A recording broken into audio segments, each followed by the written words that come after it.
putus asa tak berarti, jalan dengan tanpa harapan,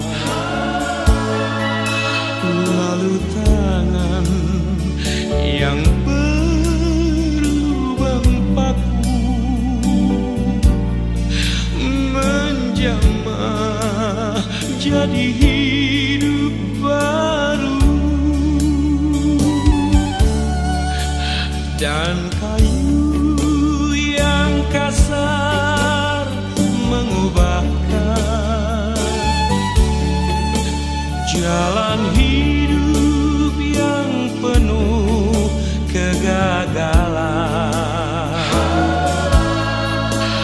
Ku puji Dia selama-lamanya, sebab salib mengubah hidupku,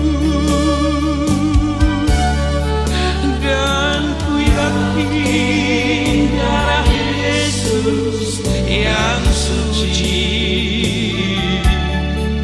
sudah mengalir di Kalvari.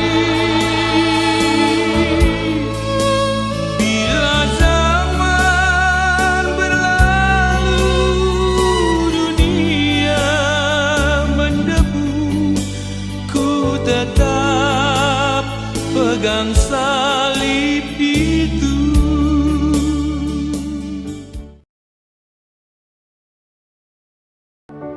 Takkan pernah ada kasih di dunia seperti kasih-Mu Tuhan. Kau telah buktikan cinta-Mu padaku dengan penebusan-Mu.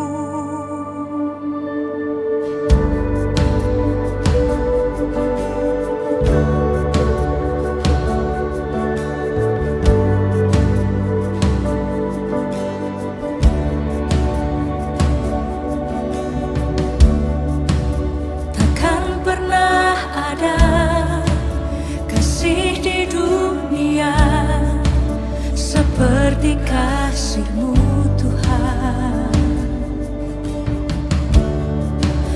Kau telah buktikan cinta-Mu padaku dengan penebusan-Mu. Jauh di lubuk hatiku ingin ku katakan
menemani hidupku, memujimu, menyembahmu selamanya. Itulah yang ku rindu. Kau selalu ada dalam hatiku, menemani hidupku, memujimu, menyembahmu selamanya. Itulah yang ku rindu.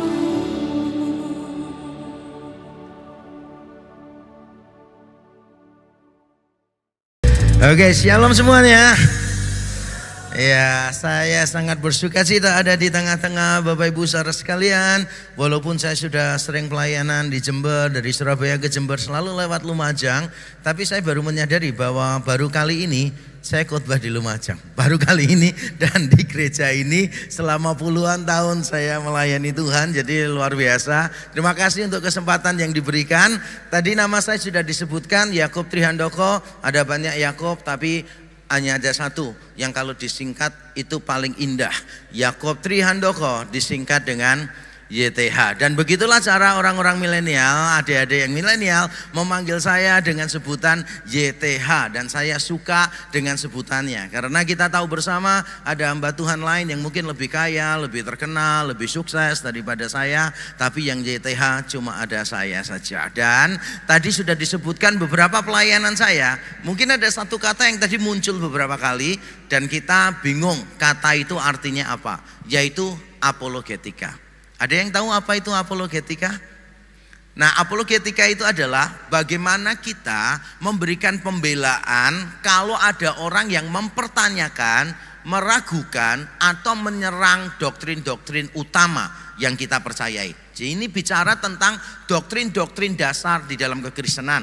Kalau misalnya kita percaya Allah ada, orang akan bertanya, bukti ilmiahnya apa kalau Allah ada? Apakah itu rasional atau itu cuma beriman saja? Ketika kita mengatakan Alkitab adalah firman Allah, orang mungkin bertanya, kenapa cuma Alkitabmu? Kenapa kitab-kitab yang lain tidak kamu akui? Apakah Allah menjadi manusia itu masuk akal? Bagaimana bisa Allah menjadi manusia? Dan seterusnya. Itu namanya apologetika. Bagaimana kita membandingkan kekristenan dengan ateisme, tidak percaya Tuhan? Bagaimana membandingkan kekristenan dengan agama-agama lain?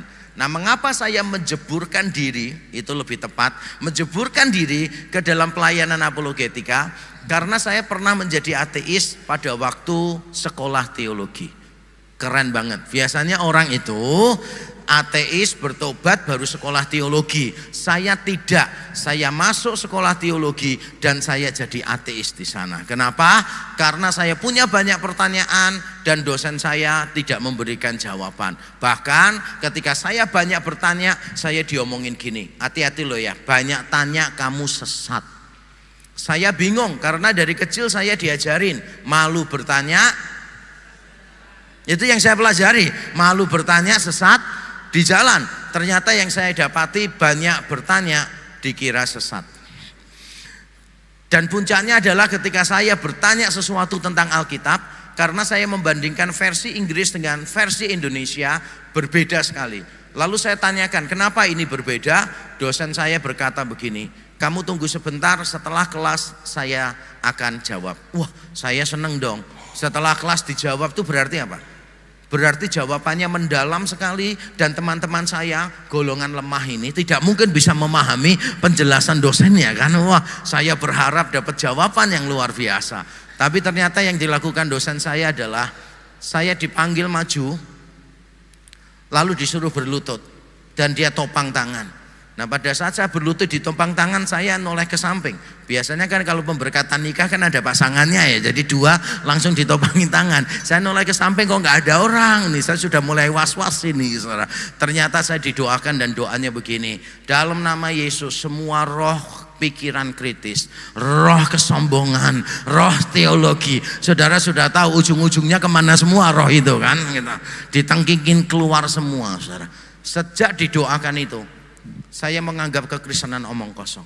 Kekristenan tidak punya penjelasan rasional apa-apa. Dan saya memutuskan selama 1 tahun untuk jadi ateis. Dan saya bersyukur saya tidak keluar dari sekolah itu. Kenapa? Karena saya terlalu malu untuk gagal. Makanya saya bertahan di situ dan ternyata Tuhan pertobatkan saya. Makanya sekarang saya fokus pada anak-anak muda. Sampai sekarang saya masih sering seminar di SMA, di SMP, di kampus-kampus bicara tentang apologetika dan pertanyaan-pertanyaan sulit lain tentang kekristenan. Kalau mau tahu tentang saya silakan ketik Yakob Trihandoko bunuh diri, enter. Nanti ada tuh artikel saya tentang bunuh diri, bukan usaha saya untuk bunuh diri. Artikel saya tentang bunuh diri, nanti Yakob Trihandoko main saham, enter. Mesti ada juga di sana. Saudara mau tanya apa? Yakob Trihandoko bla bla bla, enter. Saudara akan menemukan jawabannya. Karena saya hidup dengan banyak pertanyaan dulu. Saya tidak ingin anak-anak muda sekarang bergumul melalui jalan yang sulit seperti yang saya alami. Nah, kurang lebih begitu perkenalan dari saya. Dan sekarang kita akan masuk ke dalam khotbah saya. Temanya adalah kabar baik bagi yang remuk dan rendah. Tema besarnya adalah exalting the lowly. Meninggikan, Allah meninggikan orang yang rendah. Dan saya ingin lebih fokus lagi, yaitu kabar baik bagi yang remuk dan rendah. Saya ingin memulai khotbah saya dengan sebuah pertanyaan. Nah, ini pertanyaannya tolong direnungkan dan dijawab ya. Apa yang Anda lakukan jika sebuah barang rusak? Apa yang Anda lakukan jika sebuah barang rusak? Saya coba menebak pikirannya. Kesini semua pikirannya, coba lihat frekuensinya yang sama semuanya. Nah, saya melihat kita kebingungan. Menjawab seperti apa? Dan sangat wajar kalau Bapak Ibu Saudara kebingungan menjawabnya. Mengapa? Karena di dalam pertanyaan saya sengaja buat umum, ambigu. Sehingga kita pasti akan bertanya begini, barangnya barang apa? Dan saya ini siapa? Sebab barang apa dan kita siapa akan menentukan respons kita terhadap barang yang rusak. Kalau bingung, coba saya kasih contoh-contohnya. Siapa di sini yang termasuk golongan seperti saya? Bisa menghargai jok-jok ekonomi lemah. Pasti bisa mengerti pertanyaan-pertanyaan saya. Kalau pada waktu kita goreng, itu kan ada alatnya untuk goreng ya. Namanya apa? Sutel ya kan. Sekarang jawab pertanyaan saya. Seandainya sutelnya itu pegangannya lepas, patah, yang kita lakukan apa? Jangan malu-malu jawab. Yang kita lakukan apa? Diikat pakai tali, bener ya. Yang lurus akhirnya nggak lurus karena begini kan ya, gitu kan ya. Lama-lama patah lagi, yang kita lakukan apa? Ya tetap diikat lagi. Jadi sutelnya cuma gini-gini aja ya kan ya. Yang sebelumnya panjang jadinya gini. Sekarang saya tanya nih, siapa yang di sini kalau sikat gigi mencetnya dari bawah? Halo? Yang mencetnya dari bawah, zaman dulu, zaman yang dari logam itu, kalau bisa mengerti cerita saya, jangan ngaku orang kaya. Karena dulu kalau sikat gigi dari bawah itu dipencet-pencet ya kan, sampai atas gitu kan. Setelah itu apa? Digigit-gigit terus sampai atas, kemudian dipukul-pukul. Setelah nggak bisa keluar, yang kita lakukan apa? Ambil gunting, dibuka ujungnya, dipotong, dibuka begini kan seperti Alkitab, lalu sikat giginya ditaruh di situ untuk sikat gigi lagi. Sisanya diapain? Ambil cangkir atau gelas, lalu dikasih air semua supaya masuk di gelasnya. Nanti kita masih bisa pakai lagi untuk sikat gigi. Yang tahu cerita saya katakan hidup orang miskin. Karena saya begitu, saudara. Kalau kita lagi pegang kerupuk dan jatuh kena pasir, sebelahnya permisi ya, kotoran ayam. Jujur yang dari kampung seperti saya, yang kita lakukan apa? Kita ambil kerupuknya, terus yang kena tainya kita potong, kita buang. Terus satunya yang gak kena tainya, pasirnya kita bersih-bersihkan gini ya. Setelah itu baru kita makan. Yang pernah mengalami seperti saya angkat tangan coba. Bener gak sih? Dulu orang mandi, ini anak-anak muda pasti bingung dengan cerita saya. Ini rasanya kok kita beda abad ya gitu. Memang benar, bukan cuma beda abad ya, tapi beda nasib, ngerti nggak? Siapa di sini yang kalau pakai gayung ya kan, gayungnya jatuh, pecah, tetap dipakai gayungnya. Terus dimasukin di baknya, bak mandi kan nggak ada shower kan ya, taruh di bak mandi gitu kan ya, terus dibuka dikit keluar pluk pluk pluk pluk pluk pluk pluk pluk, gunakan gelembungnya dan udah seneng banget lihat gelembungnya. Bahagia itu sederhana ya, bahagia sederhana, lebay banget itu namanya kere, ngerti nggak? Terus nanti kalau sudah pecah gayungnya diangkat gini, ditaruh di kepala, terus rembes-rembes kan ya gitu. Terus kita merasa kayak orang kaya, shower nih, shower. Pertanyaan ini sulit dijawab. Karena barang apa yang rusak dan siapa yang punya barang itu. Tapi dalam khotbah hari ini kita akan belajar. Allah yang punya segalanya, Allah yang begitu mulia. Ketika melihat barang yang dia ciptakan, yaitu umatnya, rusak, yang dilakukan Allah bukan membuangnya. Yang dilakukan Allah adalah mengambilnya dan memulihkannya. Dan itu yang akan kita pelajari bersama-sama. Mari kita membaca teks kita di dalam Yesaya 57 ayat 14 sampai 16. Kita membaca bersama-sama 1, 2, 3. Ada yang berkata, bukalah, bukalah, persiapkanlah jalan, angkatlah batu sandungan dari jalan umatku.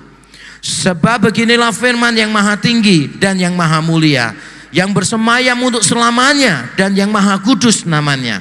Aku bersemayam di tempat tinggi dan di tempat kudus, tetapi juga bersama-sama orang yang remuk dan rendah hati, untuk menghidupkan semangat orang-orang yang rendah hati dan untuk menghidupkan hati orang yang remuk.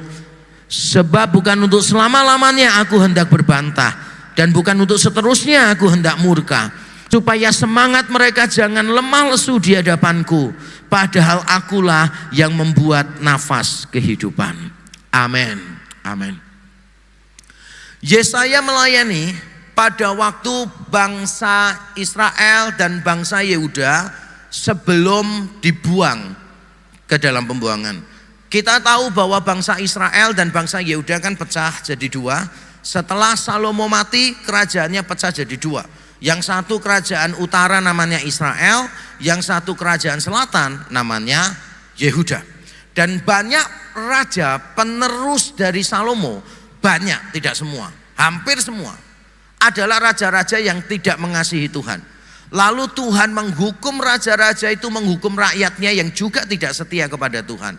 Kerajaan utara dibuang ke Syria, dikalahkan oleh orang Syria, lalu dibuang ke berbagai tempat.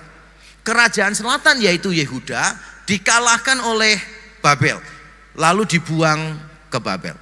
Yesaya melayani sebelum bangsa Yehuda dibuang ke Babel. Dan pada masa-masa seperti itulah ada ayat tadi. Jadi ayat tadi sebetulnya diucapkan di tengah situasi politik yang begitu tidak menentu pada saat itu. Karena ada beberapa negara yang kuat yang sedang berpolemik. Ada bangsa Asyur, ada bangsa Babel, ada bangsa Mesir. Tiga bangsa yang besar ini saudara saling mengancam satu sama lain. Situasinya kok mirip dengan Amerika, Cina, dan Rusia, benar ya? Mirip sekali dengan situasi kita. Peta geopolitik dunia yang serba tidak menentu. Nah, di tengah situasi yang tidak menentu ini, Tuhan berkata kepada bangsa Yehuda, kamu jangan khawatir dengan semua yang ada. Yang perlu kamu lakukan adalah tinggal tenang dan percaya. Yang perlu kamu lakukan adalah bertobat. Bertobat, tinggal tenang dan percaya. Itu berita yang disampaikan Yesaya berkali-kali. Tapi yang dilakukan bangsa Yehuda apa? Mereka tidak mau dengar. Mereka berpikir gini, ini Babel menyerang, mengancam. Asyur baru saja mengalahkan tetangga kita yang di atas. Masa kita cuma bertobat, Masa tinggal tenang? Gak bisa lah. Kita harus do something. Lalu mereka minta tolong bangsa siapa? Bangsa Mesir. Mereka minta tolong bangsa Mesir, padahal Tuhan bilang jangan minta tolong. Kamu bertobat aja, tinggal tenang dan percaya.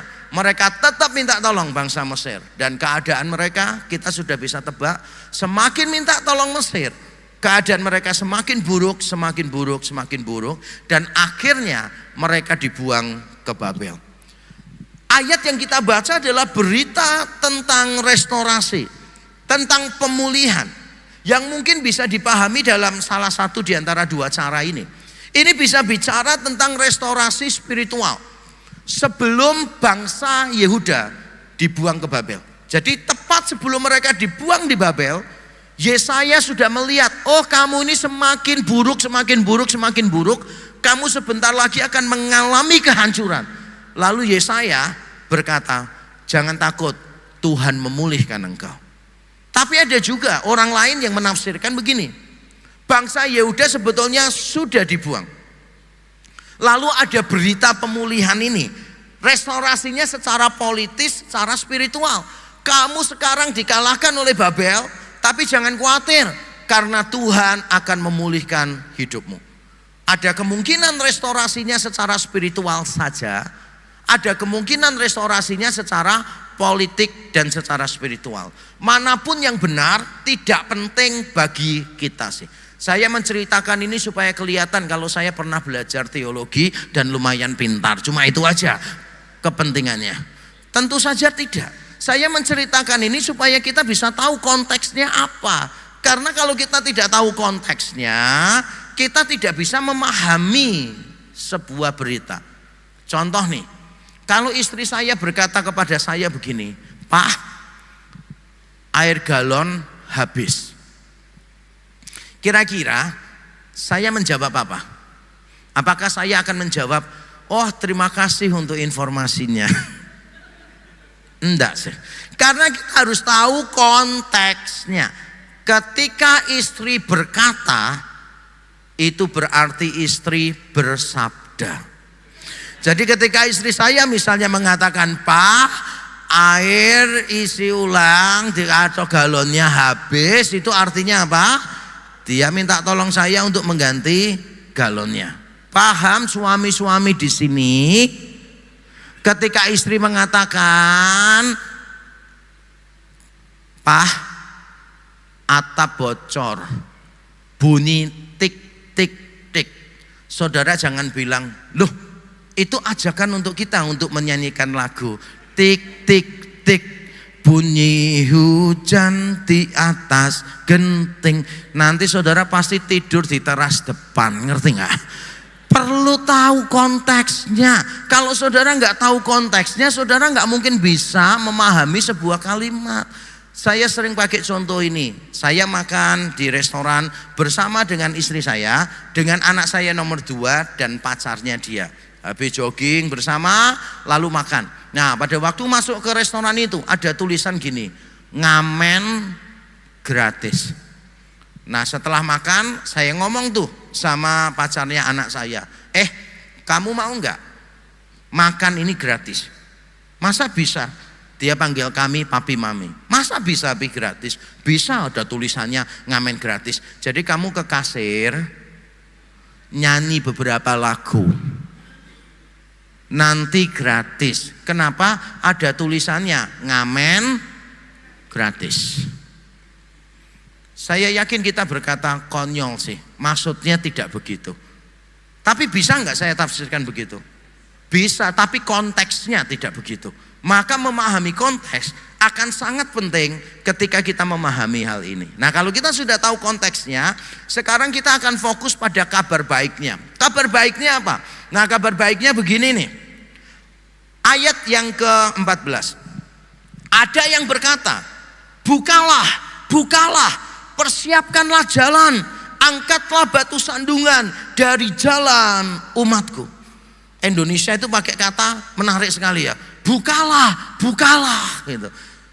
Versi Inggris itu nggak ada yang bilang bukalah, bukalah. Sebab kalau terjemahannya bukalah, bukalah, itu kesannya itu kayak gini. Jalannya sudah ada, tapi macet. Karena banyak pedagang kaki lima dan kebetulan si Komo sedang lewat. Jalannya macet. Lalu ada orang yang berteriak, bukalah, bukalah, buka jalan, buka jalan. Terjemahannya itu gak jelas. Ketika saya melihat bahasa Inggris, terjemahannya bukan begitu. Saya cek di bahasa Ibrani, ternyata kata yang dipakai itu artinya gini loh. Tinggikan, tinggikan, persiapkan jalan. Buang semua batu yang menghalangi orang. Kalau bingung gambarannya gini deh. Tiap kali jalan baru dibuat, itu mesti lebih tinggi daripada jalan sebelumnya. Lebih tinggi dari kiri kanannya. Ngerti gak sih? Kenapa coba? Ya karena kan kita ngeratakan, buang ini, ada yang lubang, nambah lagi. Akhirnya menjadi lebih naik jalannya. Makanya hampir semua bahasa Inggris menerjemahkannya lebih pas, lebih jelas. Build up, build up. Bangun, bangun gitu kan. Semua yang menghalangi, misalnya apa? Lubang, timbunan. Nah, itu diratakan. Makanya kita kenal lagu ratakan tanah bergelombang, timbunlah tanah yang berlubang. Nah, itu ada lagunya. Itu memang didapat inspirasinya salah satunya memang dari kitab Yesaya. Yesaya sering bicara tentang jalan tertentu yang dipersiapkan. Dan saya suka dengan berita ini, Saudara. Kenapa saya suka dengan berita ini? Bangun, bangun, persiapkan jalan, dan semua yang membuat umatku tersandung, singkirkan. Saya suka ini. Kenapa? Karena sebelumnya di dalam pasal 8 ayat 14 dan 15 kata tersandung, batu sandungan sudah muncul. Dan ini dia yang saya bacakan. Pasal 8 ayat 14 dan 15. Ia, yaitu Tuhan, akan menjadi tempat kudus, tetapi juga menjadi batu sentuhan dan batu sandungan, miksol bahasa Ibraninya, bagi kedua kaum Israel itu, serta menjadi jerat dan perangkap bagi penduduk Yerusalem. Dan banyak di antara mereka akan tersandung, jatuh dan luka parah, tertangkap dan tertawan. Kata yang sama muncul di pasal 8 dan di pasal 57 yang kita baca tadi. Tapi artinya bertolak belakang. Kalau di dalam pasal yang ke-8 Tuhan berkata begini, jangan pergi cari pertolongan ke Mesir. Jangan kamu pergi cari pertolongan ke Mesir. Bangsa Yehuda berkata, no way, no way, kita cuma berdiam diri saja.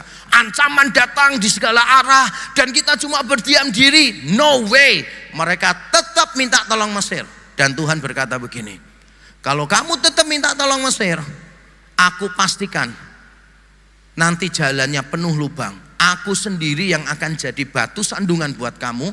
Dan pada waktu kamu pergi ke Mesir, itu artinya kamu pergi ke pembuangan. Aku pastikan aku sendiri yang jadi batu sandungan buat kamu, sehingga kamu jatuh, tergelincir, luka parah, kamu akan hancur karena aku yang menjadi batu sandungan.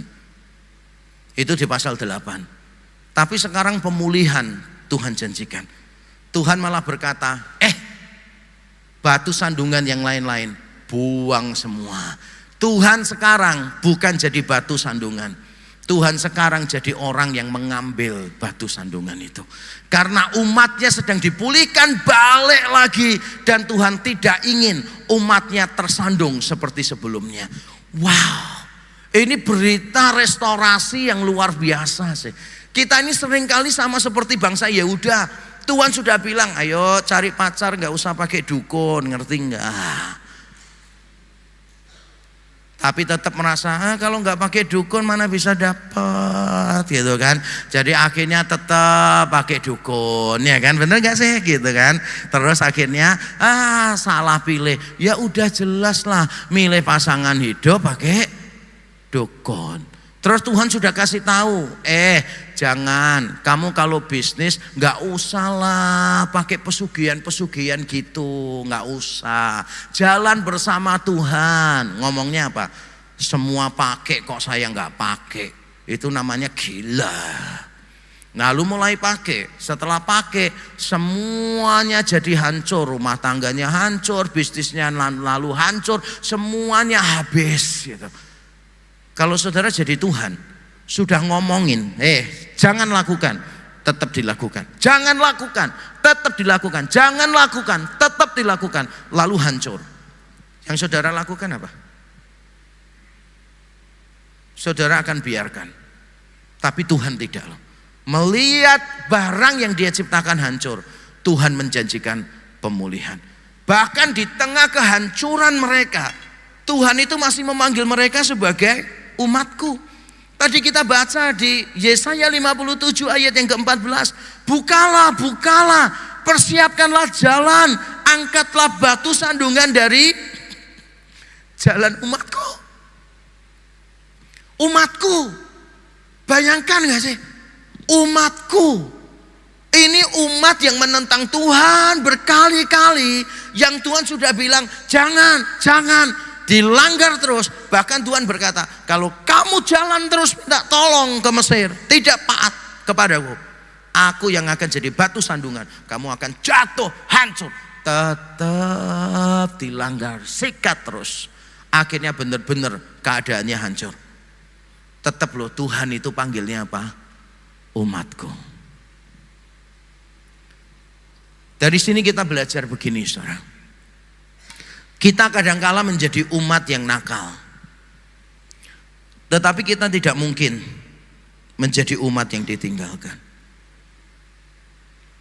Sekali kita menjadi anak-anak Allah, Allah akan memelihara kita. Ketika anak saya yang pertama memutuskan mau kuliah di Amerika, istri saya bingung, khawatir, karena ada mass shooting pada waktu itu, bener ya? Ada penembakan massa, ada Asian hatred. Walaupun pada waktu pertama kuliah mungkin belum ada, tapi sesaat sesudah anak saya kuliah, mulai ada itu Asian hatred. Orang Asia tanpa sebab dipukuli. Istri saya khawatir, pergaulan bebas, ini itu dan seterusnya. Tapi saya ingat waktu istri saya khawatir, saya bilang begini, anak kita ini sudah percaya Injil dengan sungguh-sungguh, karena papahnya sendiri yang memberitakannya. Dan saya minta setelah saya memberitakan, anak saya tantang, percaya Yesus gak sebagai Tuhan Juru Selamat? Percaya. Sekarang kamu berdoa sendiri. Karena waktu mereka dulu umur 4 tahun, saya sudah beritakan Injil, mereka percaya. Dan saya minta mereka menirukan saya berdoa. Waktu mereka umur 12 tahun, waktu ulang tahun, saya beritakan Injil sekali lagi. Dan saya tantang mereka untuk terima Yesus, berdoa sendiri, tidak mengikuti saya. Makanya saya berkata kepada istri saya, anak kita sudah bertobat. Mereka anak-anak Bapak di surga. Bapak di surga lebih sayang mereka daripada kita sayang mereka. Bapak di surga tahu cara memelihara mereka lebih baik daripada kita yang cuma bapak, mama yang jasmani di sini. Dan itulah yang menenangkan saya, yang menenangkan istri saya. Maka ketika anak-anak saya berhasil lulus kuliah mereka, yang nomor 1 jadi hamba Tuhan juga di Amerika, saya berkata dalam hati saya, terima kasih untuk kekuatan Injil. Terima kasih untuk kasih setia Tuhan yang memelihara anak-anak saya.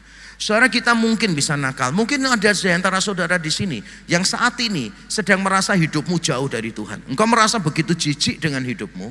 Engkau merasa bahwa engkau gak bisa dipulihkan karena engkau bandel terus, ngelawan Tuhan. Akhirnya benar-benar remuk dan saudara merasa Tuhan pasti membuang saya. Berita baiknya hari ini adalah tidak.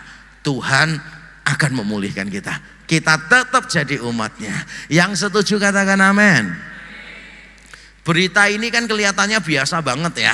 Karena kadangkala kan barang kita rusak, kita tetap ambil lagi kan. Bener gak sih? Biasa banget gitu kan. Bagi orang kaya gitu kan ya, jatuh apa, rusak, udah, jangan diambil, biarin aja. Saya pernah ketemu satu orang, saudara, yang suaminya itu masang marmer untuk menengah ke atas. Dan dia ketemu saya cerita, orang kaya kalau buang duit paling jago katanya. Itu saya disuruh pasang marmer, harga marmernya aja waktu itu 10 tahun, belasan tahun yang lalu 750 juta marmernya aja. Tapi setelah dipasang, dia lihat-lihat seminggu, seneng. Setelah itu dia pergi ke tempat lain, lihat ada marmer lain yang bagus. Langsung dia bilang gini, bongkar semua marmernya. Mau tak ganti marmer yang baru. Lah terus ini marmernya mau diapain? Gak peduli kamu mau ngapain, terserah. Itu orang kaya, marmernya kurang sesuai hatinya, dibuang gitu. Wajar gak sih orang kaya membuang barang yang mahal? Wajar ya? Wajar banget. Tapi coba saudara pikirkan, kita ini siapa sih? Kita ini barang yang rusak tadi. Dan apa yang Tuhan lakukan kepada kita adalah hal yang luar biasa. Karena dua hal. Yang pertama, karena siapa Allah? Siapa Allah? Tadi di ayat yang kita baca dikatakan demikian, ayat 15a. Sebab beginilah firman yang maha tinggi dan yang maha mulia, yang bersemayam untuk selamanya dan yang maha kudus namanya. Aku bersemayam di tempat tinggi dan di tempat kudus, tetapi juga bersama-sama orang yang remuk dan rendah hati. Tetapi juga bersama-sama dengan orang yang remuk dan rendah hati. Menariknya, sebelum Tuhan berkata, aku akan memulihkan umatku, dia kasih alasannya. Alasannya apa? Aku ini terpisah dari ciptaan. Aku ini terpisah dari ciptaan karena aku tinggal di tempat yang maha tinggi. Tadi dikatakan firman Tuhan yang maha tinggi dan yang maha mulia, yang bersemayam untuk selamanya. Kalau dalam bahasa Ibraninya bukan untuk selamanya, yang bersemayam di dalam kekekalan. Dan yang maha kudus namanya. Aku bersemayam di tempat tinggi, di tempat kudus. Saudara, ketika kita mendengar kata kudus, apa yang ada dalam pikiran kita? Benar sekali, jenang, ya, jenang kudus. Apa yang ada dalam pikiran kita mendengar kata kudus? Rokok, ya, karena ada juga produsen rokok dari tempat itu. Kalau kita mendengar kata kudus, biasanya kita mikirnya gini, kudus itu artinya suci, tanpa dosa. Tapi kalau saudara memahami kudus cuma begitu, pasti saudara bingung dengan doa Bapak kami. Bapa kami yang ada di surga, dikuduskanlah. Berarti nama Tuhan belum kudus dong, belum suci dong. Berarti perlu disucikan dong oleh doa-doa kita. Enggak juga ya, Tuhan kan sudah suci. Tapi kenapa namanya perlu dikuduskan? Nah ini dia, dengarkan saya baik-baik supaya bisa mengerti. Kata kudus itu artinya ada dua sisi. Kudus itu berarti suci tanpa dosa. Itu namanya dipisahkan dari. Dipisahkan dari yang kotor, dipisahkan dari dunia, itu namanya kudus. Tapi ada makna kudus yang lain yang sama dengan itu, melengkapi, yaitu dipisahkan untuk. Kudus itu artinya dipisahkan, khusus untuk sesuatu yang lain. Nah ketika Allah mengatakan, aku ini namanya kudus, aku ini tinggal di tempat yang kudus, itu artinya Allah sedang berkata kepada kita begini, aku dan kamu beda. Cuma itu aja. Aku dan kamu begitu terpisah. Dan di sini kita melihat Allah itu terpisah dari ciptaan, dari kita secara ruang, karena dia tinggal di tempat yang tinggi, kita di tempat yang rendah. Terpisah secara waktu karena Allah bersemayam di dalam kekekalan dan kita ada di dalam kesementaraan, saudara. Dan juga di dalam kemuliaan. Karena Allah itu yang maha mulia. Tapi kita ini hina. Kita ini terpisah dalam banyak hal dengan Allah. Dan yang membuat saya kaget dengan ayat ini adalah karena ada ungkapan yang maha tinggi dan yang maha mulia. Mengapa saya kaget dengan ini? Saudara ingat gak pada waktu Yesaya dipanggil oleh Tuhan di pasal 6? Pada waktu Yesaya dipanggil oleh Tuhan, dia melihat penglihatan Tuhan sedang duduk di mana? Di tempat yang maha tinggi dan maha mulia. Lalu yang terjadi apa? Bait suci bergetar karena Tuhan maha tinggi, maha mulia. Itu Yesaya melihat penglihatan, saudara. Allah duduk di tahtanya yang tinggi dan menjulang. Kata Ibrani yang sama yang muncul di sini. Yesaya itu cuma melihat penampakannya Allah.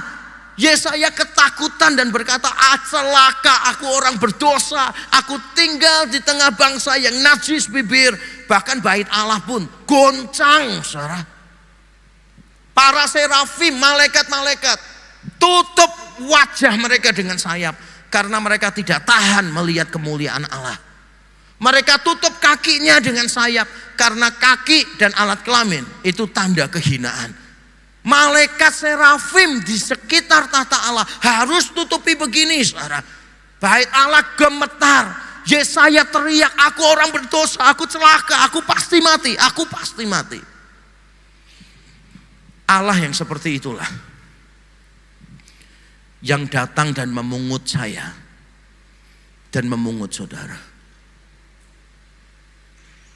Dia bukan Allah yang gak punya apa-apa. Bukan seperti saya dulu yang miskin, yang kalau kerupuknya jatuh, saya nggak bisa beli lagi. Sehingga saya harus ambil kerupuk itu dan saya makan. Bahkan karena saya begitu miskinnya nggak bisa makan. Kadang kalau mainan jangkrik, adu jangkrik di kampung, kalau sudah kalah terus, atau teman saya mau matikan jangkriknya karena kalah terus, saya ambil lidi, saya tusuk, saya minta korek, dibakar, terus dimakan.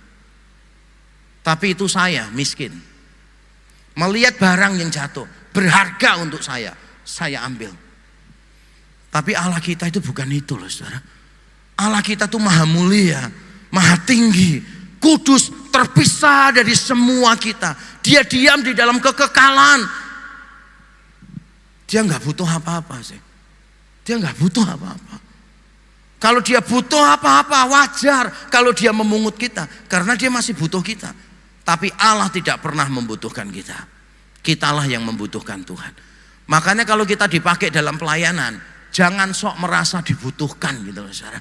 Jangan merasa ya kalau nggak ada aku nanti pelayanan kayak apa. Kalau nggak ada aku coba lihat gerejanya bagaimana. Oh, saya pernah dulu di gereja yang lama waktu saya muda dulu ada pemain musik ngomong gitu, saudara. Hidupnya sembarangan, dinasihati nggak mau. Terus ngomong gini, biarin aja. Nggak mungkin aku nggak melayani Tuhan.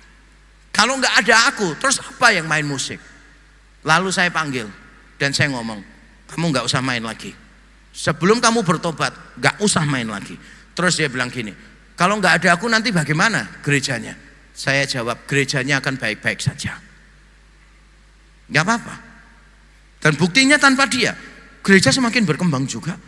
Allah tidak pernah membutuhkan kita.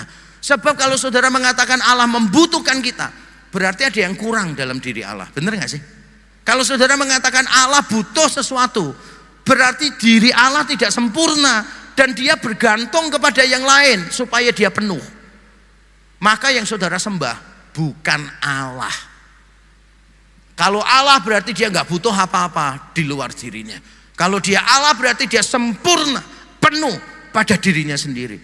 Maka ketika Allah memakai kita dalam pelayanan, jangan pernah merasa kita dibutuhkan, tapi merasalah sebagai orang yang dilibatkan oleh anugerahnya.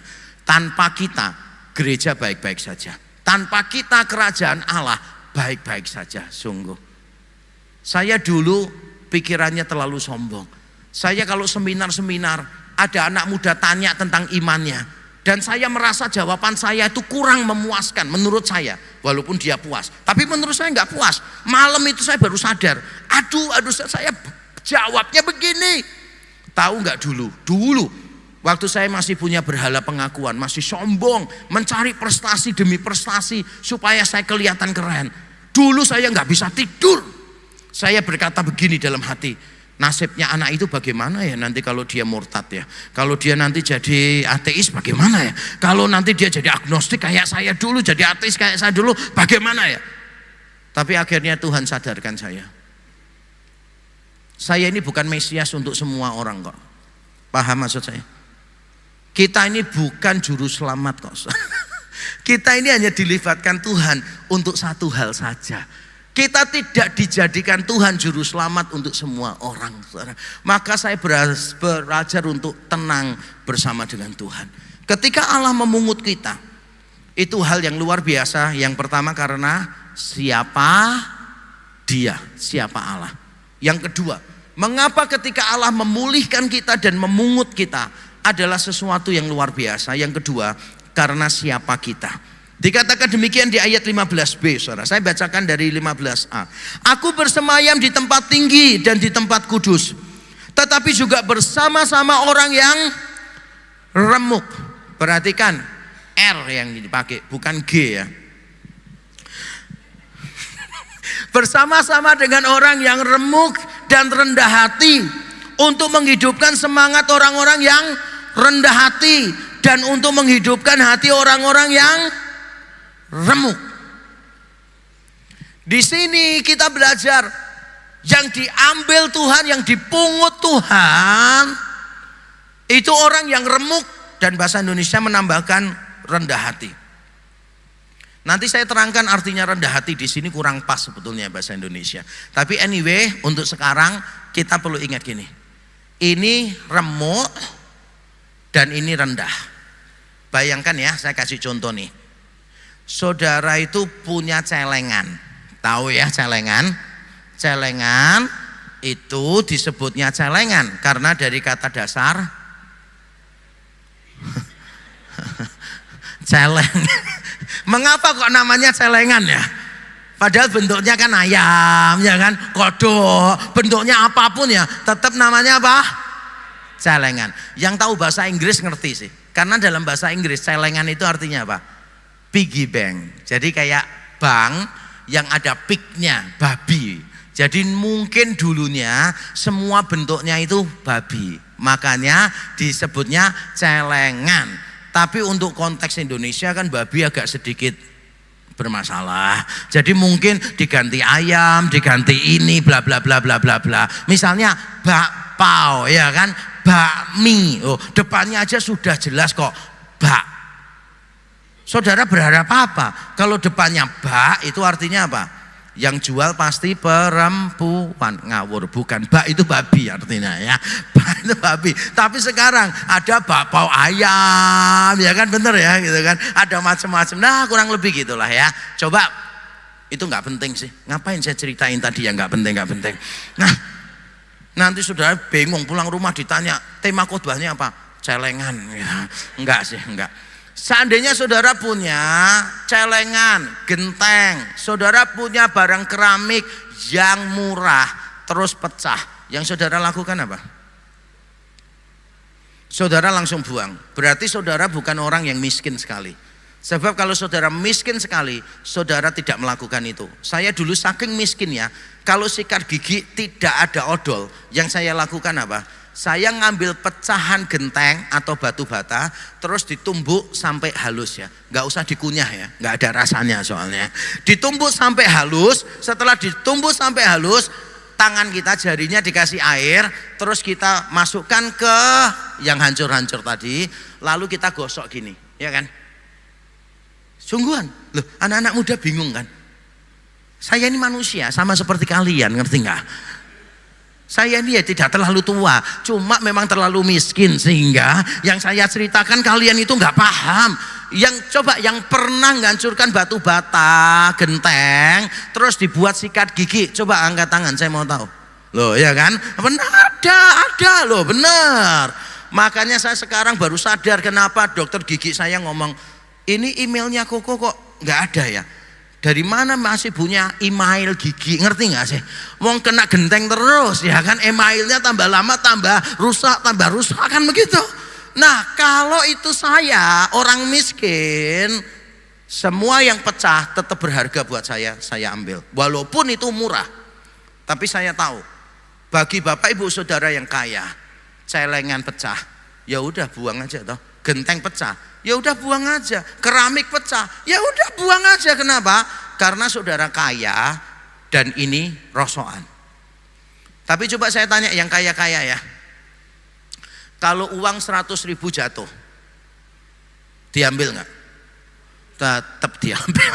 Kenapa? Karena berharga. Ngerti nggak saya? Karena berharga. Tapi coba kalau yang jatuh 2.000, kita nggak akan ambil sih. Kalau saya uang 100.000 jatuh, saya ambil. Kalau uang 5.000 jatuh, buat apa saya ambil? Ya saya suruh istri saya yang ngambilnya. Saya terlalu malu untuk mengambilnya. Allah itu mulia banget dan kita ini rosokan loh saudara, remuk dan rendah. Tapi siapa yang remuk ini? Saya coba cari-cari ya. Kata remuk dalam bahasa Ibrani, ternyata saya menemukan kata ini muncul beberapa kali di kitab Yesaya. Lebih tepatnya cuma 3 kali munculnya. Dan yang menarik adalah begini. Yang remuk adalah orang yang ditindas oleh para pemimpin bangsa Yehuda, dan akhirnya dihukum karena minta tolong Mesir. Saya bacakan pasal 3 ayat 15. Mengapa kamu menyiksa umatku dan menganiaya orang-orang yang tertindas? Daka bahasa Ibraninya. Demikianlah firman Tuhan Allah semesta alam. Tuhan menegur pemimpin Yehuda yang menindas rakyatnya sendiri sampai hancur. Tapi di pasal 19 ayat 10, mereka yang menenun akan remuk hatinya, akan diremukkan maksudnya. Daka, segala pekerjaan upahan akan bersedih hati. Kalau ini peringatan Tuhan kepada bangsa Yehuda yang mengatakan, aku akan pergi minta tolong Mesir, dan nanti kalau kita sudah menang, kita akan menjadi bangsa yang makmur. Tuhan memperingatkan, tidak, kamu hancur. Kamu hancur. Remuk di sini adalah orang-orang yang berdosa yang diremukkan oleh Tuhan. Tapi orang-orang yang diremukkan Tuhan inilah saudara yang diambil, yang dipungut oleh Tuhan. Dipungut oleh Tuhan. Padahal Tuhan sendiri yang meremukkan mereka. Dan sebelum Tuhan meremukkan mereka, mereka sudah diremukkan oleh para pemimpin mereka. Lalu tetap tidak mau taat sama Tuhan. Jadi sudah diremukkan pemimpin, tetap nggak taat sama Tuhan. Jadi mereka dan pemimpinnya diremukkan oleh Tuhan. Tapi setelah diremukkan, Tuhan tidak buang. Setelah diremukkan, Tuhan ambil kembali. Setelah diremukkan, Tuhan ambil kembali. Ini orang yang remuk. Lalu bahasa Indonesia menerjemahkan orang yang rendah hati. Ini terjemahannya keliru sih saudara menurut saya. Maafkan ya, Alkitab tidak mungkin salah. Penulis Alkitab tidak mungkin menulis sesuatu yang salah. Tapi penerjemah Alkitab bisa menerjemahkan salah, kurang tepat. Saya melihat di dalam bahasa Ibraninya, kata yang dipakai di sini adalah kata syafal. Dan kata syafal itu cuma muncul beberapa kali juga di kitab Yesaya. Dan kata ini artinya itu bukan rendah hati, bukan. Tapi direndahkan. Beda ya rendah hati sama direndahkan ya. Kalau rendah hati kan berarti dia baik gitu loh. Ini bukan rendah hati, tapi rendah. Mengapa rendah? Karena direndahkan oleh Tuhan. Mengapa direndahkan oleh Tuhan? Karena tidak taat. Jadi sama seperti orang yang tadi itu remuk, karena diremukkan Tuhan, mereka tidak mau taat, minta tolong Mesir. Begitu pula dengan orang yang rendah hati di sini. Itu bukan rendah hati, itu hina, itu benar-benar rendah. Karena direndahkan oleh Tuhan, mereka tidak taat kepada Tuhan. Tapi orang-orang seperti inilah saudara, yang akhirnya diangkat oleh Tuhan. Tuhan gak butuh apa-apa, dia terpisah jauh dari kita. Tapi dia mau memungut kita. Tapi dia nggak mungut kita yang hebat-hebat karena nggak ada di antara kita yang hebat. Tuhan tidak pungut kita yang kudus karena tidak ada di antara kita yang cukup kudus bagi Tuhan. Kita ini cuma remukan rempah-rempah. Kita ini orang yang direndahkan karena semua dosa-dosa kita. Tapi Tuhan mengambilnya. Waduh, luar biasa. Coba deh saudara pikirkan gini deh. Kalau saudara berjumpa dengan orang yang saudara tidak kenal.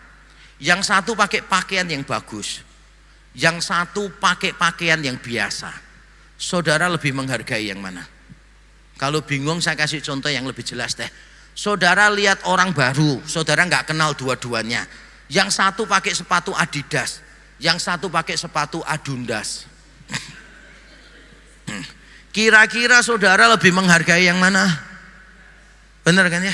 Kita lebih menghargai yang pakai Adidas. Kenapa? Karena kita tahu ini brand yang mahal sekali juga enggak, tapi lumayan, middle up saudara. Bukan high end, tapi middle up. Lah kalau orang lain, kok Adidas, Adundas ya ini kan. Ini palsu nih. Kita enggak menghargai. Kita ini cenderung saudara, menghargai orang yang di atas kita. Bukan yang di bawah kita. Ada seorang hamba Tuhan yang saya kenal makan di pinggir jalan. Terus dia foto, taruh di medsosnya. Tulisannya gini, makan di warung pinggir jalan. Sekali-kali merakyat. Saya baca itu, kepengen cari ember, mau muntah saya, saudara. Berarti selama ini, kalau dia ngomong sekali-kali merakyat, berarti selama ini dia menganggap dirinya apa? Pejabat toh, hebat toh. Padahal terkenal ya enggak, pinter ya enggak seberapa, berhasil juga enggak ada sama sekali prestasinya. Ngomongnya gini, sekali-kali merakyat. Hamba Tuhan makan di pinggir jalan, itu biasa. Yang enggak biasa itu kalau hamba Tuhan makan di tengah jalan. Nah itu baru enggak biasa. Kadang-kala kita ini saudara ya, menganggap diri kita itu terlalu tinggi. Ngerti enggak maksud saya? Kita menganggap diri kita terlalu tinggi. Kemarin dalam seminar saya kasih tahu, jangan menganggap diri kita terlalu tinggi. Karena yang paling penting bagi kita ini cuma dua identitas saja. Orang berdosa yang diselamatkan, hamba yang dilibatkan dalam pelayanan. Cuma itu, nggak ada yang lain. Not more, not less dalam hidup kita. Nah kita harus ingat siapa kita. Dan pertanyaannya begini, mengapa Allah yang seperti itu mau mengambil kita barang rusaan yang seperti ini? Itu bagian terakhir dari khotbah saya, dengan cepat saya terangkan. Tuhan memberikan alasannya. Di ayat terakhir, ayat 16 dikatakan, sebab bukan untuk selama-lamanya aku hendak berbantah, dan bukan untuk seterusnya aku hendak murka, supaya semangat mereka jangan lemah lesu di hadapanku, padahal akulah yang membuat nafas kehidupan. Mengapa? Karena Tuhan berhenti berbantah, karena Tuhan berhenti murka kepada mereka. Kalau Tuhan terus-teruskan, mati semuanya. Bayangkan gak sih, Anania Safira bohong, punya hati yang licik, mati. Bayangkan seandainya setiap dosa kita mati. Kira-kira siapa yang berdiri di sini kecuali saya? Enggak sih, enggak ada yang berdiri di sini, saudara. Kita semua sudah mati. Jadi kita ini ada semua karena anugerah Tuhan. Tuhan itu tidak marah seterusnya. Tuhan tidak berbantah seterusnya. Tapi apa artinya berbantah? Nah ini juga terjemahannya ya bisa diterjemahkan berbantah dalam beberapa konteks. Tapi secara hurufiah, kata Ibrani rif yang dipakai di sini itu artinya melawan. Tuhan itu melawan. Tuhan itu murka dan Tuhan melawan. Tuhan berperang melawan kita. Memang dalam konteks kitab Yesaya kata ini muncul berkali-kali dalam konteks tuntutan pengadilan. Seolah-olah itu ada jaksa, ada hakim gitu kan ya. Ada pendakwa, ada pembela, ada hakim. Makanya Indonesia menerjemahkannya berbantah. Tidak terlalu keliru sih menurut saya. Karena artinya memang bisa melawan secara verbal. Bisa melawan secara verbal. Tapi kata ini seringkali muncul artinya apa? Tuhan berperang. Tuhan memerangi sesuatu. Jadi ketika umatnya melanggar kekudusan Tuhan, tidak percaya kepada Tuhan, Tuhan melawan kita. Tapi kita bersyukur ya, tidak untuk selamanya Tuhan melawan kita. Tidak untuk selamanya Tuhan murka kepada kita. Sebab kalau Tuhan seterusnya melawan kita, kita remuk, habis, binasa, tidak ada harapan. Dan pertanyaan kita begini, bangsa Yehuda kan tetap berdosa nih. Kenapa Tuhan tidak hukum mereka terus? Pukul terus, pukul terus, pukul terus, pukul terus. Kenapa Tuhan berhenti mukul? Mengapa Tuhan berhenti meremukkan coba? Jawabannya ternyata ada di nubuat tentang Mesias di Yesaya 53. Karena 4 pasal sebelumnya Tuhan sudah memberikan janji bahwa Mesiaslah yang menjadi jawabannya. Dikatakan di Yesaya 53, tetapi dia Mesias tertikam oleh karena pemberontakan kita. Bukankah itu yang terjadi kepada Yesus di kayu salib? Dia diremukkan, kata Ibrani yang sama, diremukkan oleh karena kejahatan kita. Ganjaran yang mendatangkan keselamatan bagi kita ditimpakan kepadanya, dan oleh bilur-bilurnya kita menjadi sembuh. Pasal 53 ayat 10, tetapi Tuhan berkehendak meremukkan dia dengan kesakitan. Mengapa Tuhan berhenti meremukkan kita? Karena ada anaknya sendiri yang mengambil setiap pukulan itu pada dirinya. Saya ingat pada waktu saya kecil, papa saya pukul saya terus. Saya mengalami pelecehan verbal maupun non-verbal. Saya masih ingat ketika kecil, papa saya pukul terus. Dan papa saya ngomong gini, kalau kamu gak bilang kapok, aku gak berhenti pukul. Dan saya masih ingat, saya lihat ke papa saya sambil nangis menahan kesakitan. Dan saya ngomong gini, langkai mayatku baru aku bilang kapok, aku gak akan bilang kapok. Papa pukul saya terus. Tapi mengapa saya sampai sekarang masih hidup? Karena setiap kali papa begitu, mama saya selalu peluk saya dari belakang begini. Sehingga pukulan papa kena ke mama. Akhirnya papa berhenti mukul saya. Kalau saya tetap ngomong, langkai mayatku, dan papa saya tetap pukul, saya gak ada di tempat ini. Begitu pula dengan Tuhan. Kalau Tuhan terus pukul kita, memerangi kita untuk selamanya, gak ada di antara kita yang bisa bertahan. Tapi kita bersyukur, anaknya sendiri dijanjikan, diremukkan karena kita. Dan itu mengajarkan kepada kita dua kebenaran dalam dua kalimat yang saya cuma mau bacakan di antara kita. Harmoni antara transendensi. Transendensi itu Allah yang begitu mulia. Dan imanensi, Allah yang begitu dekat, diam bersama kita. Hanya bisa dimungkinkan melalui inkarnasi Kristus. Inkarnasi itu berarti Allah mengambil tubuh, Allah menjadi manusia. Bagaimana Allah yang transenden, yang begitu mulia, yang begitu kudus, mau tinggal bersama kita, orang yang rendah, hina, dan berdosa? Jawabannya cuma satu, karena Allah menjadi manusia. Yesus menjadi perantara, sehingga Allah yang transenden menjadi Allah yang imanen. Allah yang terpisah dari kita menjadi Allah yang diam di dalam kita.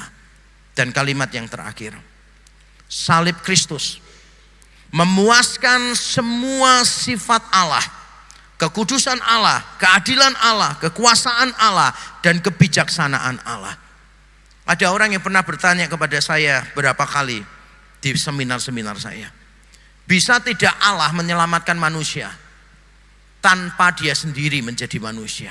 Bisa enggak Allah berkata begini, hai orang berdosa semuanya kumpul di sini, aku mau menyelamatkan engkau, masukkan engkau ke surga. Dan semua siap, siap. Mari kita ucapkan bersama-sama, ada kata bra, sim salabim, prok prok prok, jadi apa? Lalu Allah tiba-tiba dalam sekejap, celing, kita semua di surga, tanpa repot-repot memberikan anaknya mati di kayu salib. Bisa enggak Allah melakukan itu? Jawaban saya, tidak bisa. Loh, kenapa enggak bisa? Dia kan Allah yang maha kuasa, bisa melakukan apapun.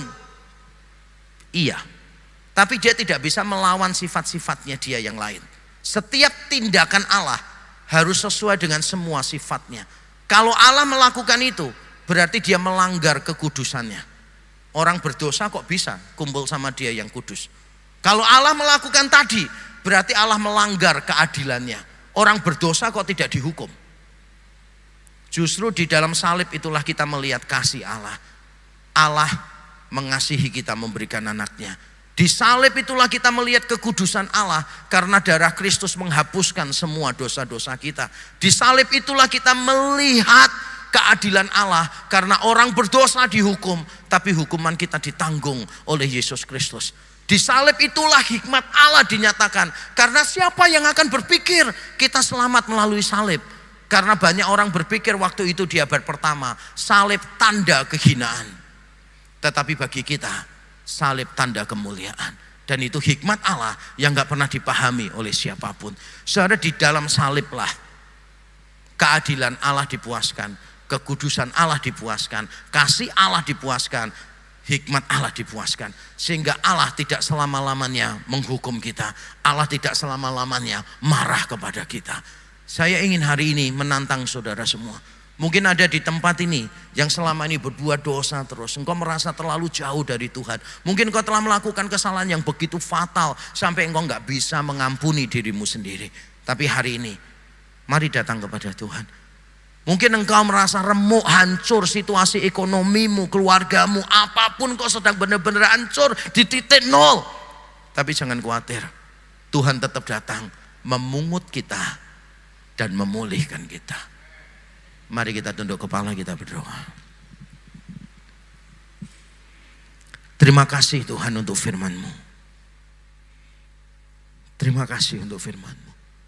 Mari setiap kita datang kepada Tuhan, membawa kehancuran kita, keberdosaan kita, kegagalan kita di hadapan Tuhan. Apapun keadaan kita saat ini, bukan akhir dari segala-galanya.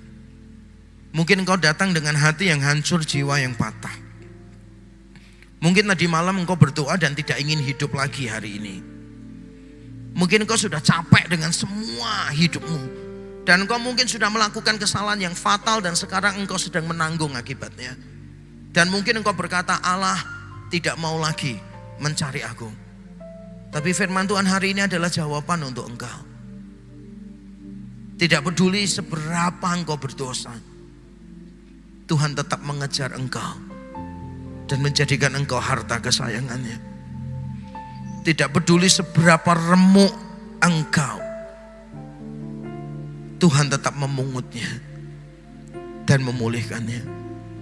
Mari masing-masing kita datang kepada Tuhan dan bersyukur. Thank you Jesus. Thank you for your love. Thank you for your grace. Hanya oleh anugerah-Mu kami ada, kami ada.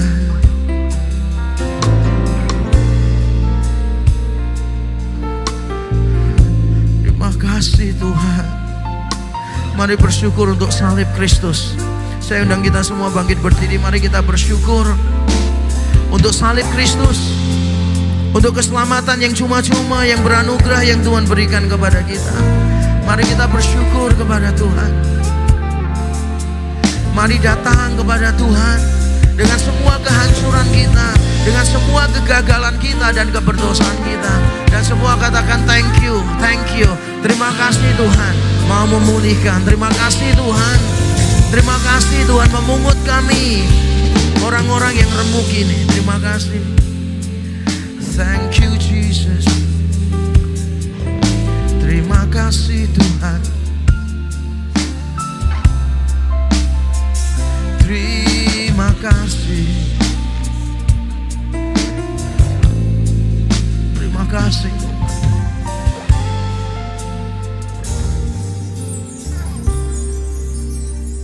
Sekali lagi kami bersyukur untuk firman-Mu Tuhan. Engkau tahu ada beberapa di antara umat-Mu yang datang dengan kehancuran, kekecewaan, keputusasaan. Ada sebagian umat-Mu yang datang dengan perasaan berdosa yang begitu besar. Penyesalan yang terus-menerus menghalangi mereka untuk move on ke depan. Kami bahkan tidak mampu mengasihi diri kami sendiri. Bahkan mungkin ada di antara kami yang jijik dengan diri kami sendiri. Bahkan mungkin orang-orang yang dekat dengan kami sudah tidak mau percaya kepada kami, membuang kami. Tapi kami bersyukur pagi ini Tuhan menghampiri kami, mencari kami, dan Tuhan mau memungut kami. Kamilah barang yang rusak itu, yang tidak berharga, yang sudah remuk itu. Tapi Tuhan mau memungut kami dan memulihkan kami. Terima kasih. Ini kami ya Tuhan. Kami bersyukur kepadamu. Di dalam nama Tuhan Yesus kami berdoa dan kami bersyukur. Amin. Tuhan memberkati kita.